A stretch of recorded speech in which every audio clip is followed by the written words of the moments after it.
जब जूतों की बात आती है तो चाहे शादी में जूते चुराने का रिवाज हो, ऑफिस में बॉस से जूते खाने का, या घर वापस आके अपनी बीवी से डांट खाने के बाद कहीं दूर भाग जाने की बात हो, हर समय ये जूते ही काम आते हैं। और मेट्रो ब्रांड्स तरह तरह के जूते से 1955 से ये काम बड़ी अच्छी तरह से कर रहा है। Welcome to fantastic. मैं हूं आश्रय अग्रवाल और आज हम मेट्रो ब्रांड्स की कंप्लीट फंडामेंटल एनालिसिस करेंगे और डिटेल में समझेंगे कंपनी का business, industry, financial performance, future outlook और कंपेयर करेंगे मेट्रो ब्रांड्स को बाटा और रिलैक्सो से। मुझे बहुत कुछ है आपको इस वीडियो में बताने के लिए, तो हो सकता है ये वीडियो थोड़ा सा लंबा हो जाए, लेकिन बहुत इंटरेस्टिंग होगा। मेट्रो ब्रांड्स की शुरुआत 1955 से भी पहले हुई थी और कंपनी 2021 में एनएसई और बीएसई में लिस्ट हुई है। कंपनी के पास बहुत सारे इन हाउस ब्रांड्स हैं, जैसे मेट्रो शूज, मोची, वॉकवे, डाविंची और भी बहुत सारे। और कुछ बहुत बड़े इंटरनेशनल ब्रांड्स की एक्सक्लूसिव राइट्स हैं, जैसे फ्लिट फ्लॉप्स और फिला। और भी ब्रांड्स हैं जिन्हें कंपनी अपने स्टोर्स में सेल करती है। एग्जाम्पल के लिए Crocs, Skechers, Adidas, Clarks, campus और भी काफी सारे। कुछ दिनों पहले ही कंपनी ने क्रेवेटेक्स को 100% एक्वायर किया है, जिसके पास एक्सक्लूसिव लाइसेंस था फिला और प्रोलाइन का। मेट्रो ब्रांड्स अपने प्रोडक्ट्स 5 तरीके से बेचती है, जिसे ये फॉर्मेट्स भी बोलते हैं। पहला फॉर्मेट है एक्सक्लूसिव ब्रांड स्टोर्स, EBO। दूसरा है मल्टी ब्रांड स्टोर्स, MBO। तीसरा है एयरपोर्ट स्टोर्स। चौथा है डिस्ट्रीब्यूशन और पांचवा है online market places and web stores. Company के पास करेंटली 672 स्टोर्स हैं, जिसमें से मैक्सिमम कंपनी ओन्ड और कंपनी ऑपरेटेड है। कंपनी का प्रेजेंस 30 स्टेट्स और 158 सिटीज में है। कंपनी को केयर ने शॉर्ट टर्म में A1+ हाईएस्ट रेट किया है और लॉन्ग टर्म में AA रेट किया है। मेट्रो ब्रांड्स के बारे में डिस्कस करने से पहले हम फुटवेयर इंडस्ट्री के बारे में समझते हैं। FY20 में इंडिया की रिटेल इंडस्ट्री 62 ट्रिलियन रुपीस की थी, जिसमें से फुटवेयर का कंट्रीब्यूशन सिर्फ 1.5% था, मतलब रफली 1 ट्रिलियन रुपीस के आसपास।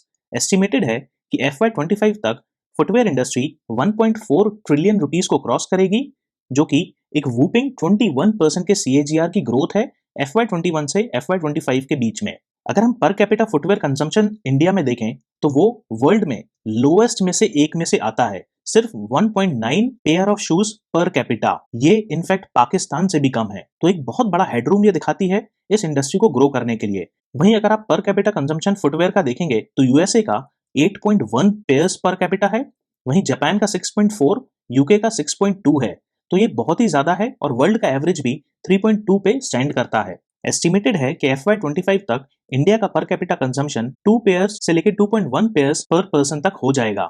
इंडियन फुटवेयर मार्केट FY21 से FY25 तक 17% के CAGR से ग्रो हो रहा है, जो कि एक बहुत बहुत मैसिव चीज है। एवरेज सेलिंग प्राइस की अगर बात करें फुटवेयर की इंडिया में, तो करेंटली ये लगभग 415 रुपए से लेके 430 रुपए के बीच में स्टैंड करती है और एस्टिमेटेड है FY25 तक ये 490 से 515 रुपीस तक के टारगेट को टच करेगी, जो कि एक 5 to 7% के CAGR की ग्रोथ रेट है। जैसा कि हमने ऑलरेडी डिस्कस किया, फुटवेयर का कंजम्पशन वैल्यू 21% के CAGR से ग्रो हो रहा है और ये 1.4 ट्रिलियन रुपीस को क्रॉस करेगा FY25 तक।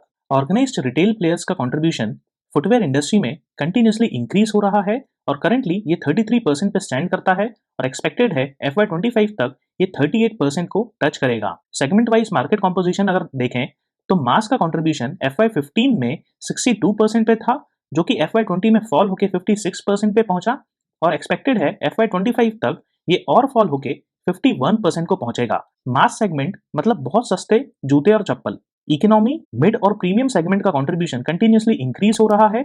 जैसा कि आप देख सकते हैं, FY15 में इकोनॉमी का 23% कंट्रीब्यूशन था, वहीं FY20 में ये इंक्रीज होकर 27% हुआ और एक्सपेक्टेड है FY25 में ये 28% को टच करेगा। सेम चीज मिड और प्रीमियम सेगमेंट में भी कंट्रीब्यूशन इंक्रीज होता हुआ दिखाई दे रहा है। ये क्लियरली एक शिफ्ट दिखाता है पब्लिक का इकोनॉमी, मिड और प्रीमियम सेगमेंट्स पे ज्यादा फोकस पे। आपको जान के हैरानी होगी कि मेंस का कंट्रीब्यूशन FY15 में 60% पे था टोटल सेल्स में से, जो कि फॉल होके FY20 में 58% पे पहुंचा और एक्सपेक्टेड है FY25 में ये और फॉल होके 56% पे पहुंचेगा। विमेंस का कंट्रीब्यूशन कंटिन्यूसली इंक्रीज हो रहा है और एक्सपेक्टेड है FY25 में ये 34% को क्रॉस करेगा। किड्स का कंट्रीब्यूशन सेम लेवल पे है 10% पे। सेल्स की अगर बात करें तो सबसे ज्यादा सेल्स आती है MBO चैनल से, मतलब मल्टी ब्रांड आउटलेट से, लगभग 48 से 53% के बीच में। फिर आती है EBO से 42 से 47% के बीच में और फिर अदर चैनल से 4 to 10% के बीच में। ई रिटेल मार्केट इंडिया में 26 से 30% के CAGR से ग्रो हो रहा है FY25 तक। FY20 में ये 25 बिलियन रुपीस पे स्टैंड करता था, जो कि एक्सपेक्टेड है FY25 तक 80 से 85 बिलियन रुपीस को टच करेगा। और ई रिटेल या ई कॉमर्स का मार्केट 6 to 8% पेनिट्रेट करेगा फुटवेयर इंडस्ट्री में। फुटवेयर इंडस्ट्री की सबसे ज्यादा सेल्स आती है नॉर्थ इंडिया से, फिर आती है साउथ इंडिया से, फिर वेस्ट इंडिया से, और सबसे कम सेल्स आती है ईस्ट इंडिया से।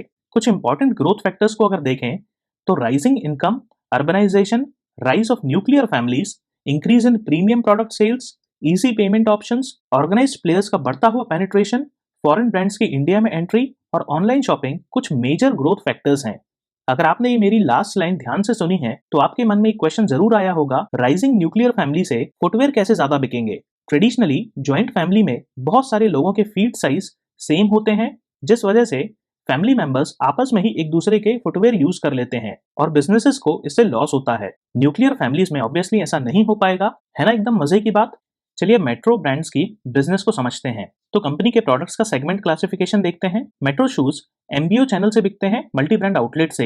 ये एक फैमिली शूज कैटेगरी में फॉल करते हैं। 255 आउटलेट्स हैं कंपनी के मेट्रो शूज के, 140 सिटीज में ये आउटलेट्स प्रेजेंट हैं। प्राइस रेंज की अगर बात करें तो मेट्रो शूज रफली 1000 रुपए से 10,000 रुपए के रेंज में आते हैं। एवरेज रियलाइजेशन पर यूनिट की अगर बात करें तो ये 1550 रुपए के बीच में एवरेज प्राइस आता है। शोरूम्स का साइज की अगर बात करें तो ये 1600 स्क्वायर फीट के शोरूम्स होते हैं, काफी बड़े शोरूम्स होते हैं। वहीं मोची ब्रांड की अगर बात करें तो ये भी MBO चैनल से बिकता है और ये मोस्टली यूथ को फोकस करता है। 173 स्टोर्स हैं मोची के और 90 सिटीज में इनका प्रेजेंस है। ये भी सेम रेंज में है, 1000 से 10,000 रुपए के बीच में, और एवरेज में 1550 रुपए के आसपास पे ये बिकते हैं।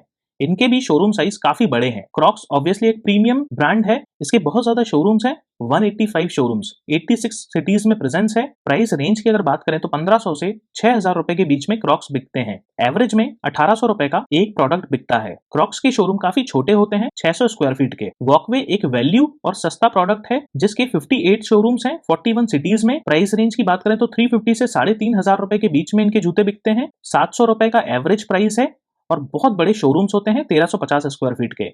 फिट फ्लॉप बहुत रिसेंटली लॉन्च हुआ है और ये बहुत प्रीमियम सेगमेंट का है। सिर्फ एक ही शोरूम है करंटली इनका, जो कि तमिलनाडु में है। प्राइस रेंज की अगर बात करें तो 5000 से 10,000 रुपए के बीच में आती हैं ये चप्पलें और एवरेज प्राइस 5650 है, तो बहुत महंगा है ये। इनका भी बहुत छोटा सा शोरूम है 450 स्क्वायर फीट का। सेल्स की बात करें तो मेट्रो ब्रांड्स की सबसे ज्यादा सेल्स आती है साउथ इंडिया से, उसके बाद वेस्ट इंडिया से, फिर नॉर्थ इंडिया से और सबसे कम ईस्ट इंडिया से। सिटी वाइज देखें तो सबसे ज्यादा सेल्स मेट्रो सिटीज से आती है, फिर टियर 1 सिटीज से, फिर टियर 2 और टियर 3 से सबसे कम। कंपनी के शोरूम्स सबसे ज्यादा हाई स्ट्रीट लोकेशंस में प्रेजेंट हैं, फिर मॉल्स में प्रेजेंट हैं और सिर्फ 1% शोरूम्स एयरपोर्ट में हैं। कंपनी की सेल्स में 40% कंट्रीब्यूशन वुमेन का होता है, 32% मेल्स का होता है। यूनिसेक्स प्रोडक्ट्स 13% बिकते हैं, एसेसरीज 11% और किड्स के 4%। कंपनी के सबसे ज्यादा प्रोडक्ट्स मिड और प्रीमियम सेगमेंट से बिकते हैं। इकोनॉमी से सिर्फ 10% का कंट्रीब्यूशन आता है। 73% का रेवेन्यू कंट्रीब्यूशन कंपनी के खुद के ब्रांड से आता है और सिर्फ 27% का रेवेन्यू कंट्रीब्यूशन अदर पार्टीज या थर्ड पार्टी ब्रांड से आता है। कंपनी का टारगेट है FY25 तक ये 210 और नए स्टोर्स ओपन करेंगे। इसके लिए ये IPO प्रोसीड्स का यूज करेंगे। कंपनी के लगभग 85 से 90% इन हाउस ब्रांड्स के प्रोडक्ट्स की मैन्युफैक्चरिंग इंडिया में ही होती है। चलिए कंपनी के प्रोडक्ट्स देखते हैं।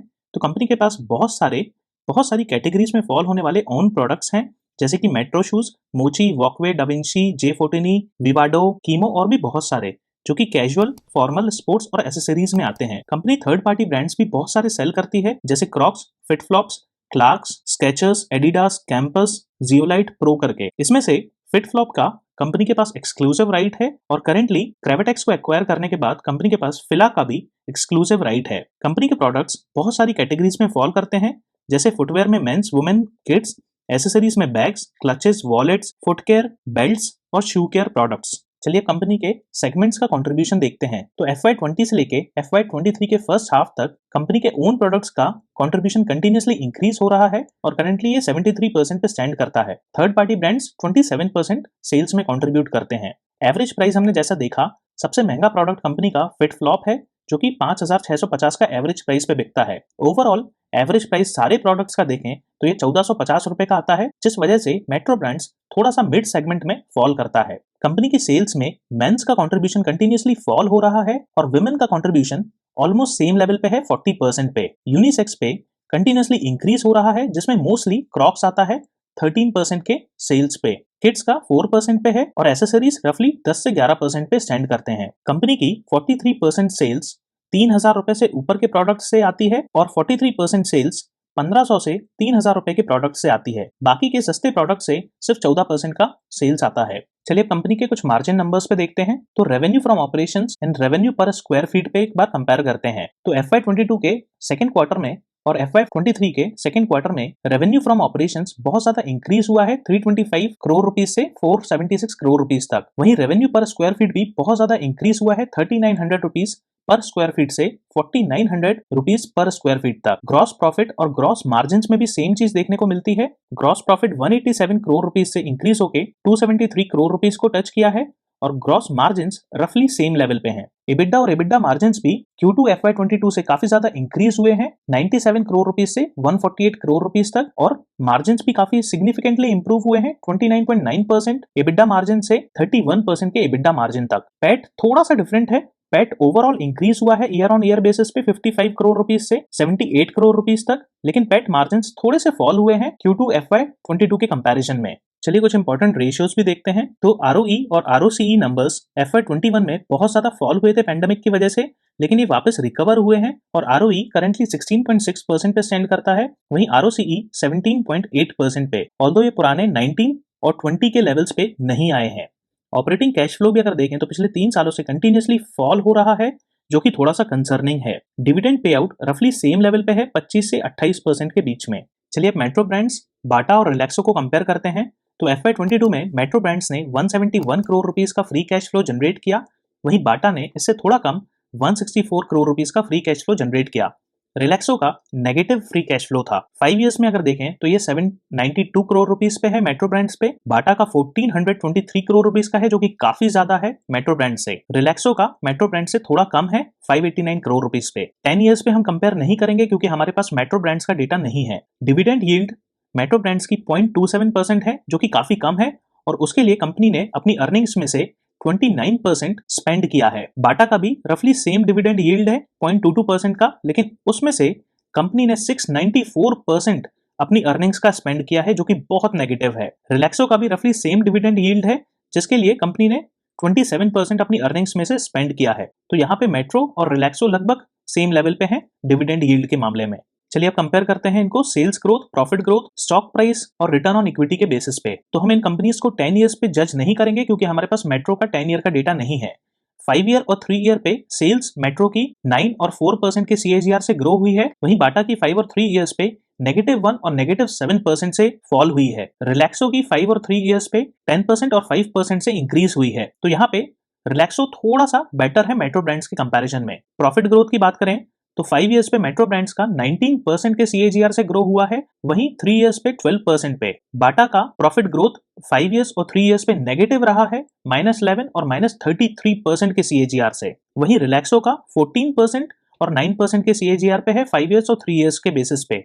तो यहाँ पे मेट्रो ब्रांड्स बाजी जीत जाता है। मेट्रो ब्रांड्स बहुत रिसेंटली लिस्ट हुआ है दिसंबर 2021 में, इसलिए 1 ईयर का स्टॉक प्राइस यहाँ पे नहीं आ पाया है अभी, लेकिन ये डेफिनेटली 100% का रिटर्न दिया है। बाटा ने -8% का रिटर्न दिया है और रिलैक्सो ने -28% का। लेकिन ओवरऑल अगर देखें तो रिलैक्सो का सबसे अच्छा स्टॉक प्राइस CAGR गेन है। ROE नंबर्स की अगर बात करें तो 5, 3 और लास्ट ईयर के बेसिस में मेट्रो ब्रांड्स का रफली 20% के एवरेज में है। बाटा का काफी कम है इससे 14, 11, 6 और 6% के बेसिस में। रिलैक्सो का बाटा से बेटर है लेकिन मेट्रो ब्रांड से काफी कम है। तो क्लियरली यहाँ पे मेट्रो ब्रांड्स विनर निकल के आता है। चलिए अब ऑपरेशनल पैरामीटर्स में इन तीनों कंपनीज को कंपेयर करते हैं। मेट्रो ब्रांड्स का डेबिटर डेज सिर्फ 8 पे स्टैंड करता है, मतलब ये अपने डेबिटर से बहुत जल्दी पैसा वसूल कर लेते हैं। इन्वेंट्रीज लगभग 278 डेज में बिकती हैं, जो कि थोड़ा सा हायर एंड में है अगर कंपेयर करें रिलैक्सो से, तो लेकिन थोड़ा कम है बाटा के कंपैरिजन में। डेज पेएबल की अगर बात करें, ये अपने क्रेडिटर्स को कितने दिन में पैसा देते हैं, तो ये 156 डेज पे स्टैंड करता है, जो कि थोड़ा बेटर है बाटा से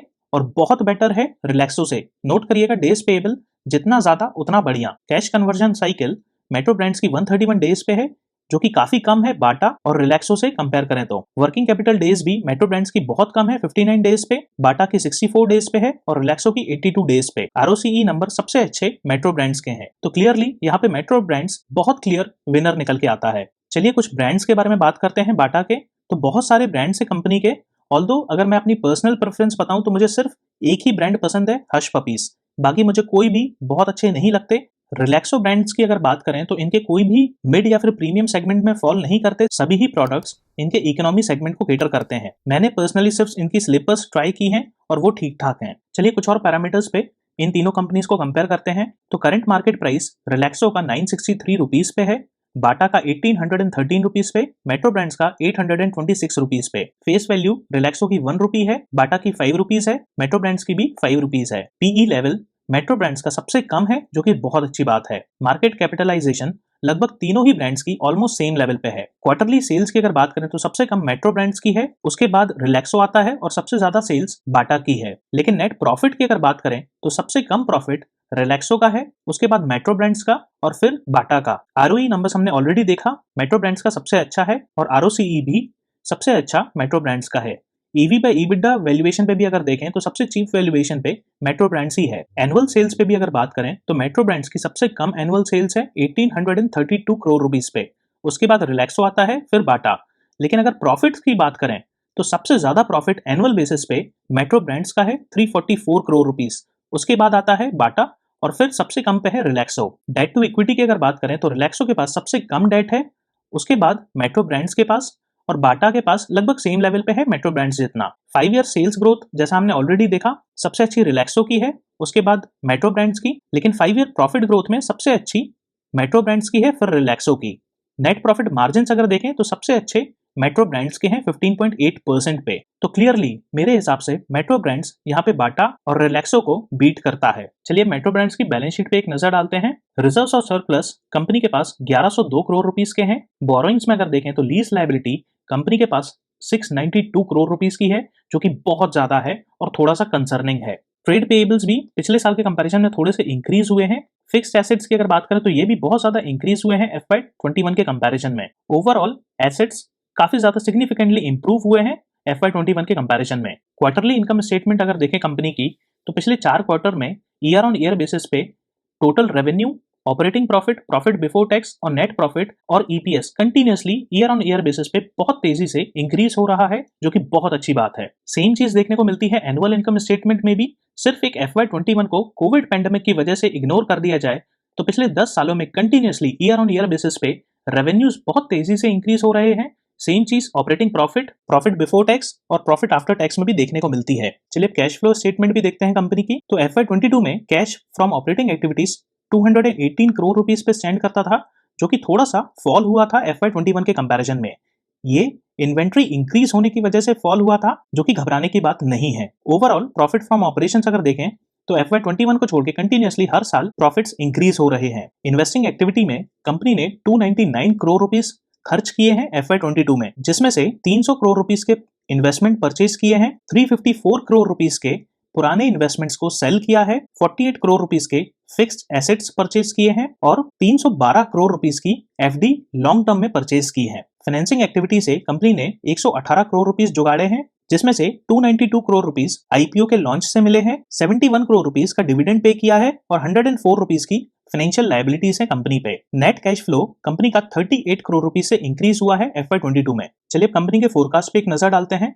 तो एनालिस्ट के हिसाब से नेक्स्ट 12 महीने में स्टॉक प्राइस -28.8% से फॉल हो सकता है या फिर मैक्सिमम 25.7% से गेन कर सकता है। 4 एनालिस्ट ने बाय रिकमेंडेशन दिया है और एक ने होल्ड रिकमेंडेशन। FY25 तक EPS 17.75 रुपीस को टच करने के टारगेट्स हैं। पिछले एक साल में कंपनी ने अपने एस्टिमेट के रेवेन्यू को बीट किया है, जो कि बहुत अच्छी बात है। चलिए अब मेट्रो ब्रांड्स की शेयर होल्डिंग पैटर्न भी देखते हैं।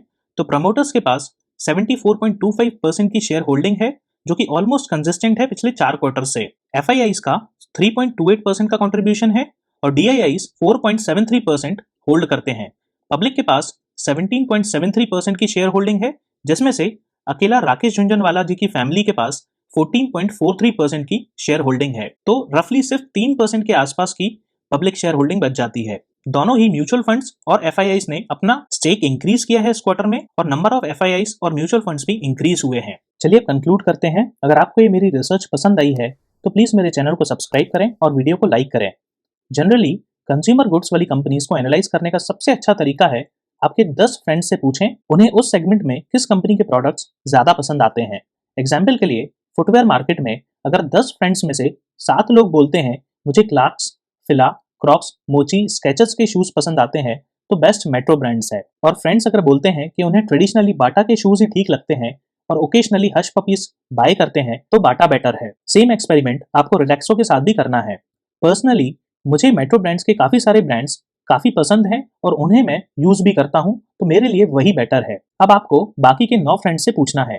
कमेंट्स में जरूर बताइएगा आपके फ्रेंड्स ने किस कंपनी को रिकमेंड किया।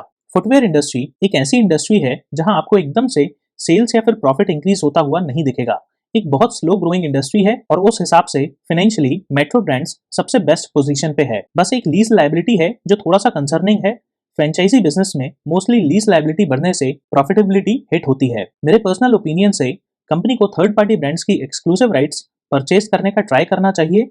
अभी कंपनी के पास सिर्फ फिट फ्लॉप और फिला का ही एक्सक्लूसिव राइट्स है। कंपनी के बिजनेस ग्रोथ, पास्ट, वैल्यूएशन और फ्यूचर आउटलुक को देख के मैं इसे 8 आउट ऑफ 10 रेट करूंगा। कमेंट्स में जरूर बताइए आपको क्या लगता है मेट्रो ब्रांड्स के बारे में और क्या आप इसमें इन्वेस्टेड हैं और किस प्राइस में आपने इसे बाय किया था। और अगर आपके कोई भी डाउट्स हैं तो प्लीज कमेंट करें। Thank you.